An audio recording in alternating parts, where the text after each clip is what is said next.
우리가 예수 그리스도를 믿으면 만사 형통하면 얼마나 좋겠습니까?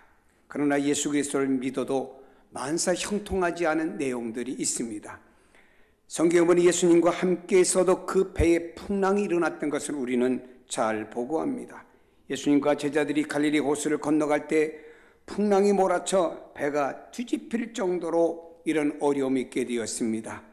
제자들은 물에 빠져 죽을 것 같다고 아우성치며 예수님을 찾던 모습이 성경에 소개됩니다. 바로 이와 같아요. 우리가 주님과 동행하는 삶을 살려고 노력하지만 그 가운데 시험이라고 하는 것은 늘 있을 수가 있습니다. 이것을 이해하지 못하는 사람들은 신앙생활하다가 고난을 당하게 되면 말 그대로 시험에 듭니다. 설사 그렇게 신앙생활을 했다 하더라도 제대로 신앙적으로 바로 서지 못하고 계속 기복적인 신앙으로 일관한다고 하면 결국 신앙을 저버리고 교회를 떠나 예수를 부인하는 사람들도 있습니다. 우리가 분명히 알아야 될 것은 주님과 함께 서도 풍랑이 있었듯이 우리가 예수 그리스도를 믿어도 시련이나 위기가 있을 수 있다고 하는 것입니다.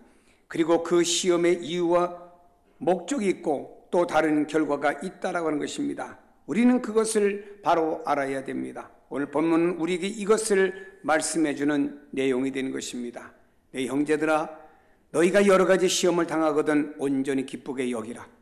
이는 너희 믿음의 시련이 인내를 만들어내는 줄 너희가 알미라. 인내를 온전히 이루라. 이는 너희로 온전하고 구비하여 조금 더 부족함이 없게 하려 함이라. 성경에 보니 믿음의 사람들에게 여러 가지 시험이 있다고 말씀하고 있습니다. 내 형제들아, 너희가 여러 가지 시험을 당하거든 여러 종류의 시험이 있다고 말씀하고 있습니다. 여러 번 말씀드렸습니다. 주님과 함께 동행을 해도 풍랑이 있습니다. 원하든 원치 않든 우리 앞에는 여러 가지 시험들이 있습니다. 근데 그 시험이라고 하는 것은 엄밀히 말하면 시련이라는 단어로 볼 수 있습니다.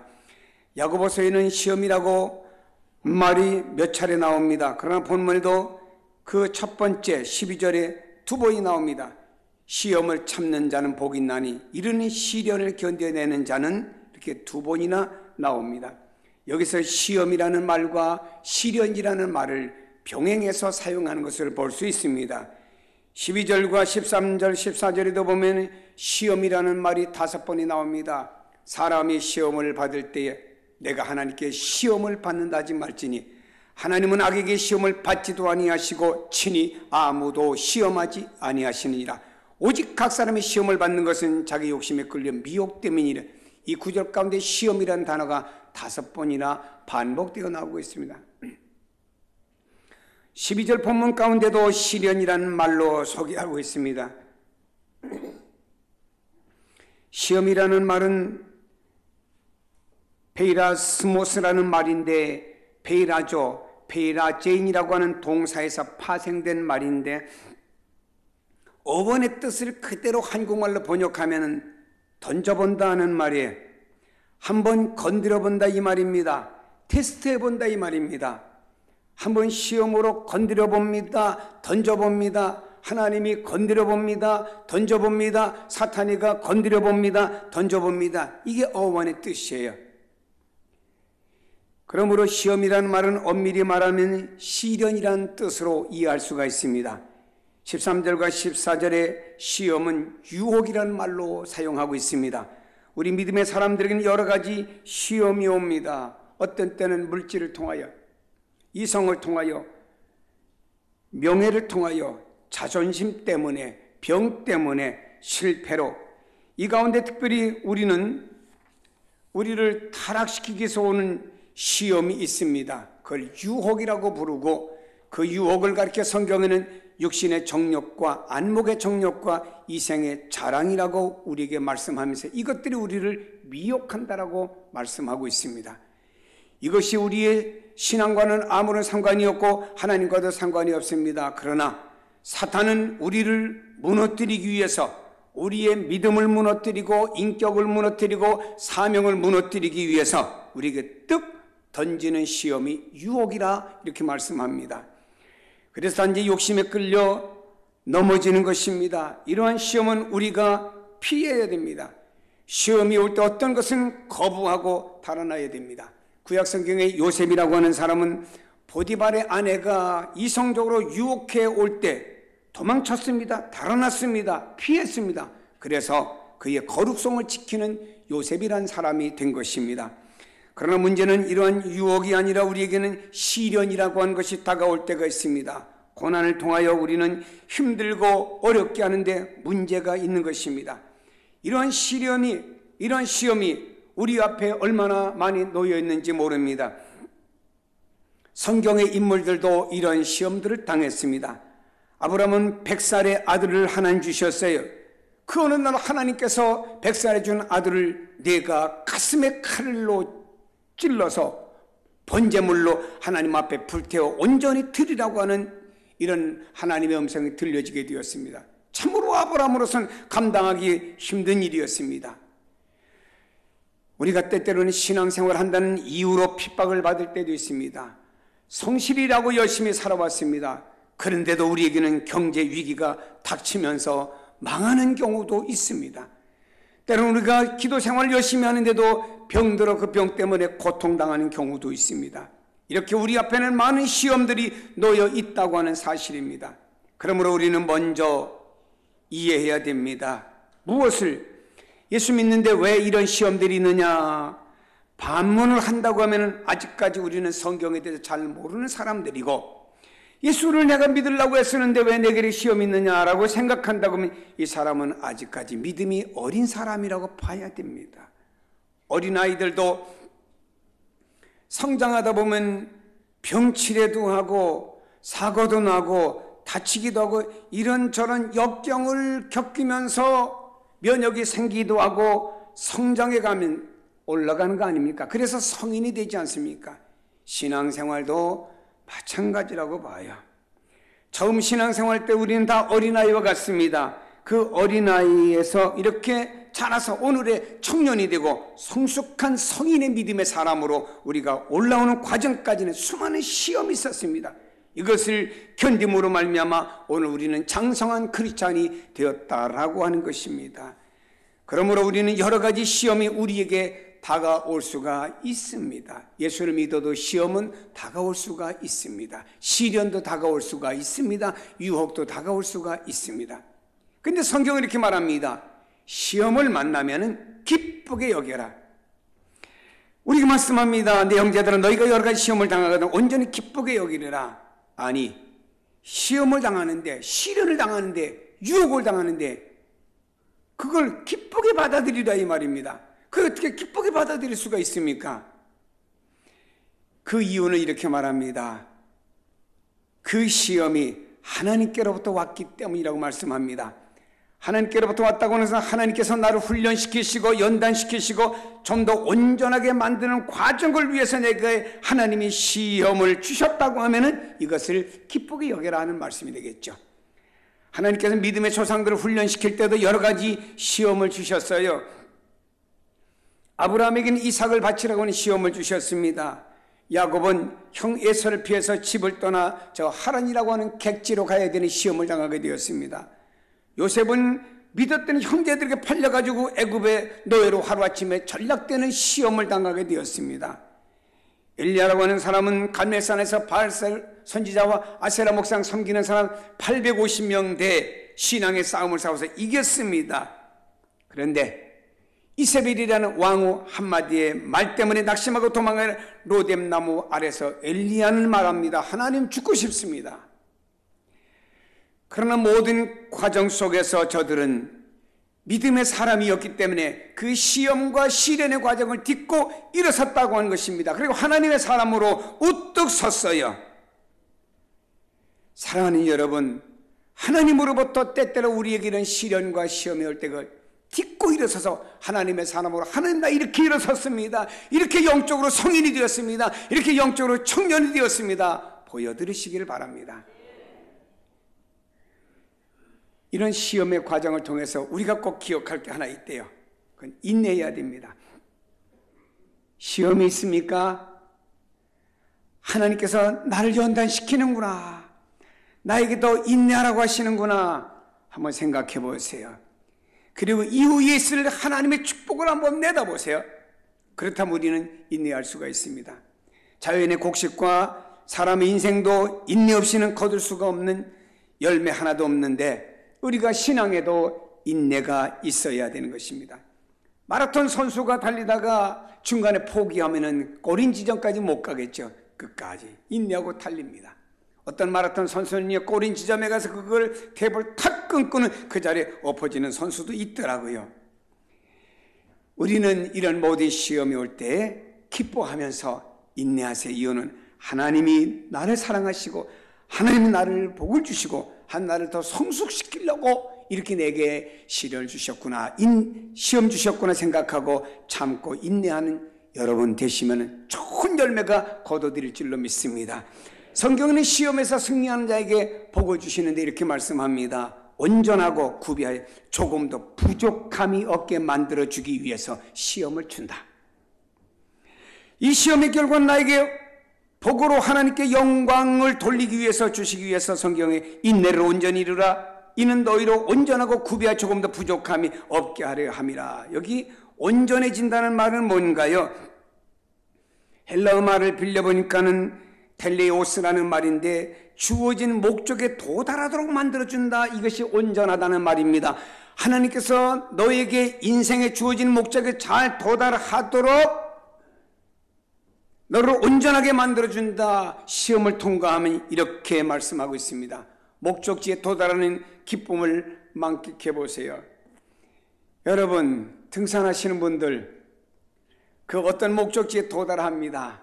그럼 사람들이 목적지에 도달해가고요 다 그 젖은 옷들을 갖다가 일부를 위에 자켓을 벗으면서 어떤 사람은 예수 믿는 사람은 할렐루야 그럽디다. 예수 안 믿는 사람은 야호 그럽디다. 이유는 목적지에 도달해서 기쁘다 이 말 아닙니까? 마라톤 하는 사람도 마찬가지, 여행하는 사람은 다 마찬가지 생각합니다. 여러분 무엇인가를 만들 때 목적지에 도달하고 목적지에 이루었을 때 그 환호감 얼마나 크겠습니까?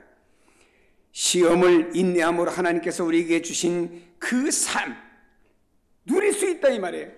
여러분 하나님께서 여러분을 위한 어떤 삶을 목적을 준비해 두셨습니다. 누가 그걸 누릴 수 있습니까? 그것은요 시험에서 통과해서 인내해서 그 목적지까지 온 사람에게 온전히 이루어진다고 말씀했으니까 그것을 누릴 때까지 인내하고 가시고 또 가시고 가시기를 바랍니다. 그리고 말합니다. 구비하여 조금도 부족함이 없게 해주신다. 구비한다는 말은 호로카레이로스라는 말인데 이 말은 부분 모두를 완전하게 해준다 이 말입니다. 모든 부분마다 하나님이 완전하게 만들어준다 이 말입니다. 아직까지 너는 제대로 갖추지 못했다. 그랬던 부분들을 내가 완전하게 만들어주마. 이것이 구비하다는 말의 뜻이 되는 것입니다. 아직까지 제대로 갖추어지지 못한 모습들이 있어요. 성격이 모간하기도 하고 인내심이 부족하기도 하고 인간관계가 부족하기도 하고 무엇이 중요한지 무엇이 먼저인지 우선순위도 분간하지 못하는 우리의 삶이 있을 때가 있습니다.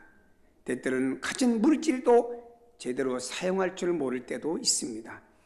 그러나 시련의 과정을 통해서 하나님께서 이것을 하나하나 채워가신다 이 말입니다. 시련의 인내를 통하여 인격적으로 육체적으로 물질적으로 제대로 된 모습과 가치관에 살아가도록 만들어주신다고 약속한 줄로 믿습니다. 마치 군인이 완전 무장을 갖추었듯이 내가 갖추지 못한 것을 하나하나 갖추도록 어떤 그 시험의 과정을 통해서 인내의 과정을 통해서 갖추게 만들어주신다 이렇게 말씀하고 있습니다. 여러분 그러나 그것이 은혜입니다. 하나님께서 우리를 더 온전하게 세우기 위해서 더 큰 은혜와 축복과 삶을 누리게 하기 위해서 우리에게 주시는 축복의 통로가 시험인 줄 알고 한번 잘 통과를 해보셔서 하나님 나를 온전하게 하고 하나님의 계획이 있고 하나님 나를 위한 축복이 이것이구나 하는 것을 한번 누려보는 성도가 되기를 축복합니다.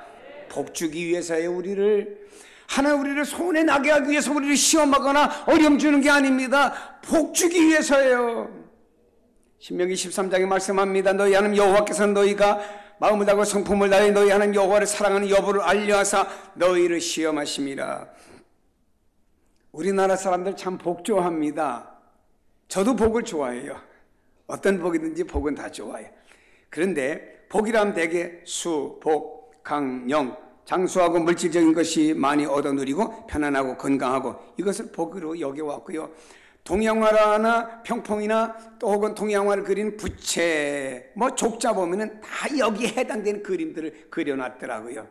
그만큼 사람들은 복을 소원하고 있습니다. 그런데요, 성경의 복의 개념은 또 다르대요.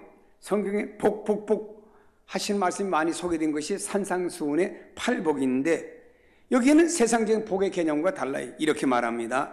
심령이 가난한 사람이 복이 있나니 천국이 저희 것이며 애통하는 자는 복이 있나니 그들이 위로를 받을 것이 온유한 자는 복이 있나니 그들이 땅을 기업으로 받을 것이 의에 줄이고 목마른 자는 복이 있나니 그들이 배부를 것이요 궁휼히 여기는 자는 복이 있나니 그가 궁휼히 여김 받을 것이요 마음이 청결한 자가 복이 있나니 그들이 하나님을 볼 것이요 화평케 하는 자는 복이 있나니 그들이 하나님의 아들이 일컬음을 받을 것이요 의를 위하여 박해를 받는 자는 복이 있나니 천국이 그들의 것임이라. 여기 복한데요, 이거 팔복을 보니까 거기에는 수, 복, 강, 영에 대한 말씀 하나도 없어요. 화평에 대해서 말씀하고 있지만 이것도 자신의 화평에 대해 말하는 것이 아니라 화평을 만드는 사람이 복이 있다. 전혀 접근성이 우리가 말하는 화평과는 다른 거예요. 여기는 지극히 영적이고 하나님 중심의 복을 말씀했습니다. 이 복의 개념을 세상적으로 보려고 하면 이해할 수가 없습니다. 재물을 통해서 복을 이해하려고 하는 사람에게 보이지도 않고 들리지도 않는 말씀이 되겠지요. 그러나 하나님의 나라를 바라보고 그 나라를 구하고 찾는 사람에게는 이것이 복이구나 하는 것을 깨닫게 되는 것입니다. 그리고 알게 되죠. 시험도 그러한 차원에서 볼 때는요, 하나님의 복의 통로가 되는 거예요. 여러분, 세상 사람이 말하는 복과 또 성경이 말하는 복이 다르듯이 시험도 이런 차원에서 볼 때는 하나님의 복의 통로예요. 성경 말씀합니다. 시험을 참는 자는 복이 있도다. 성경에는 시험과 복을 연결시켜 말씀하고 있습니다. 여기서 시험이라는 말은 시련이라는 말로 말씀했고요. 다른 성경 번역해 보니까 이렇게 말씀합니다. 시련을 견뎌내는 사람은 행복합니다. 이렇게 번역하고 있습니다. 시련이 있으면 그리고 그것을 견뎌내면 복이 있다고 하는 것이 성경적인 복의 원리가 되는 말씀이 된 것입니다. 저는 성경에 구약에 나온 욥이라는 사람, 욥기 5장에 이렇게 말합니다. 볼지어다 하나님께 징계받는 자에게 복이 있나니 그런즉 너는 전능자의 징계를 업신여기지 말지니라 말씀합니다. 욥에게는 10명의 자녀가 있습니다. 생일잔치에 먹다가 그만 집이 무너져 압사돼 다 죽었습니다. 그에게는 많은 재물이 있습니다. 양이 7,000마리요 낙타가 3,000마리, 소가 500결이, 암낙이 500마리 정도 많았습니다. 하루아침에 이 모든 것을 다 잊어버렸습니다. 욥기 1장에 보니까 욥의 종들이 연이어 들어와서 욥이시여 이것을 잃었습니다. 소도 잃었습니다. 나귀도 잃었습니다. 다 잃었다가는 보고가 계속 돌아옵니다. 당신의 자녀들이 큰아들 집에서 생일잔치하듯이 지으면서 다 죽었습니다. 이게 보고였습니다.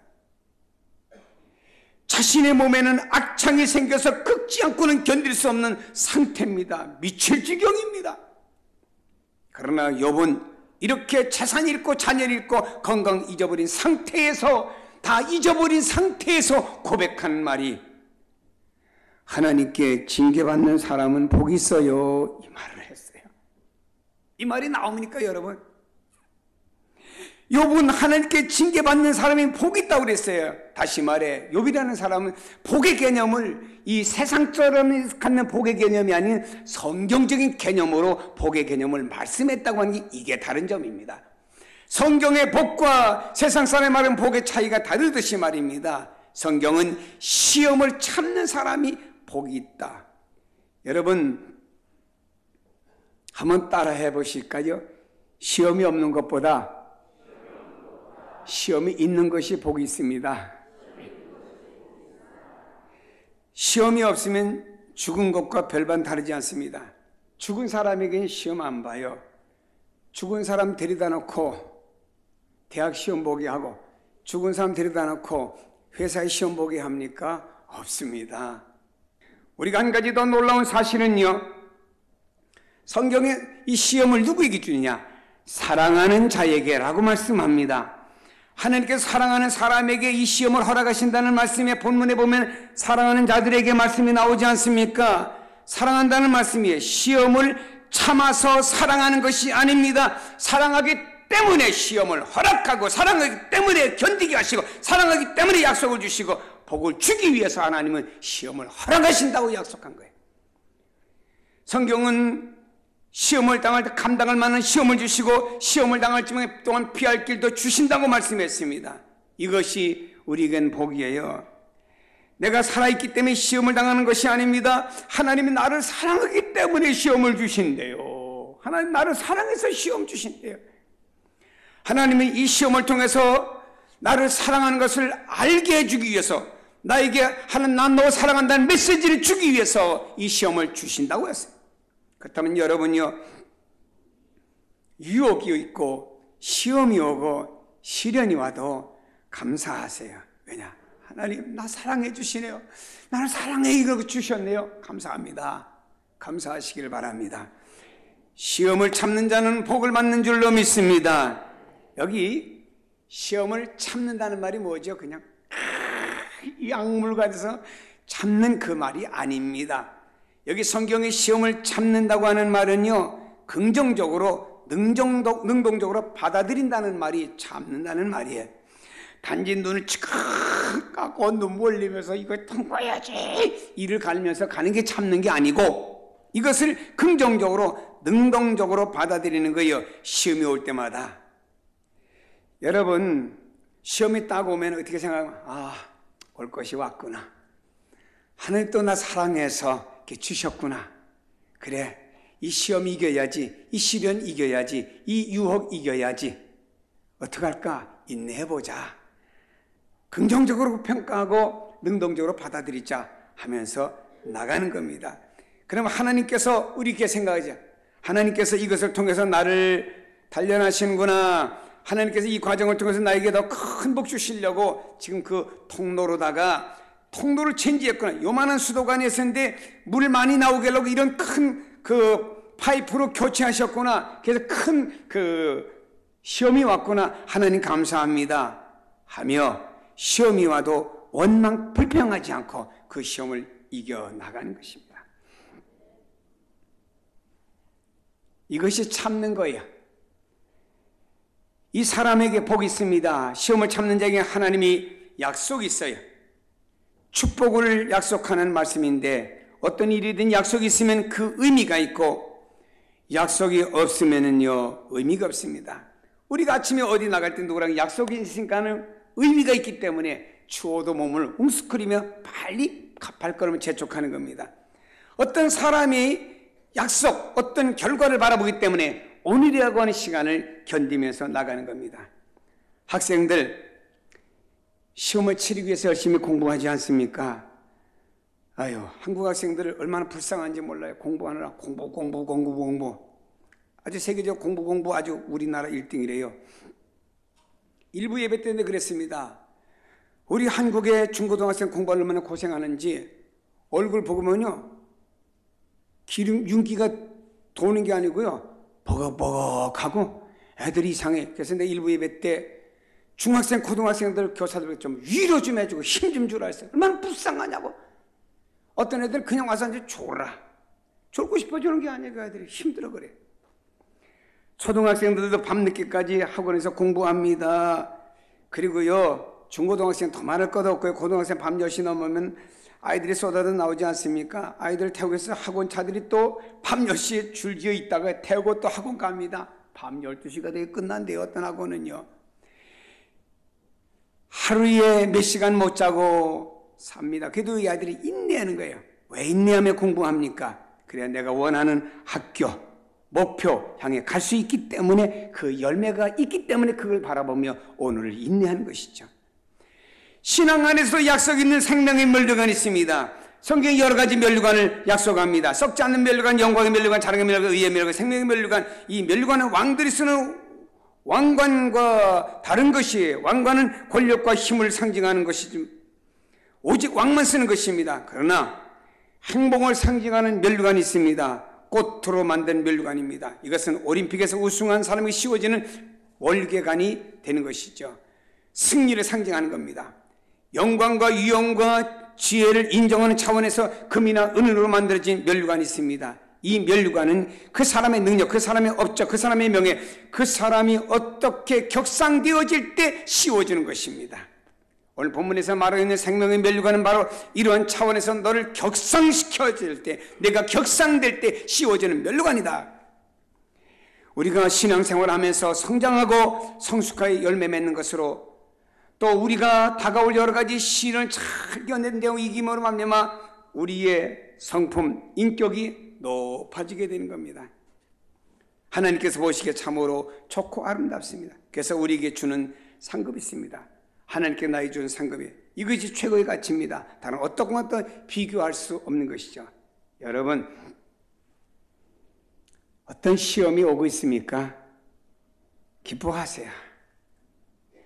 저도 목사지만 어떤 때 막 여러 가지 교회를 생각하면요, 머리가 복잡해 갖고요, 머리가 막 뻥 하고 터질 것 같아요. 내 머릿속에 다이너마이트가 있는 것 같아요. 그러면요, 방법이 없잖아요. 하나님 하고 기도하잖아요. 그럼 주님께서 내 마음에, 종아, 내가 너 사랑해서 시험 주니까 좀 좋아해라. 어떻게 해요? 기뻐해야죠. 왜냐하면 이 시험을 통해서 내가 성숙될 수 있으니까. 완전한 사람으로 서기 위해서 내가 살아있다는 증거 아닙니까? 영적으로 육적으로 살아있기 때문에 내가 이런 시험이 오는 것 아닙니까? 또는 하나님께서 나를 사랑하시고 이 시험을 통과한 다음에 하나님께서 더 나은 복된 삶을 주기 위해서, 나를 업그레이드 시켜주기 위해서 오늘의 시험의 과정을 준다고 하면 하나님 감사합니다, 또 인내하겠습니다. 인내할 때 복된 삶의 면류관을 얻게 됩니다. 성경 말씀합니다. 시험을 참는 자는 복이 있나니 이는 시련을 견디어낸 자가 주께서 자기를 사랑하는 자들이 약속하신 생명의 면류관을 얻을 것이기 때문이라. 한번 따라해 보실까요? 시험을 이기면 하나님의 축복이 보입니다. 다시 따라합니다. 시험을 이기면 승리가 보입니다. 기도하겠습니다.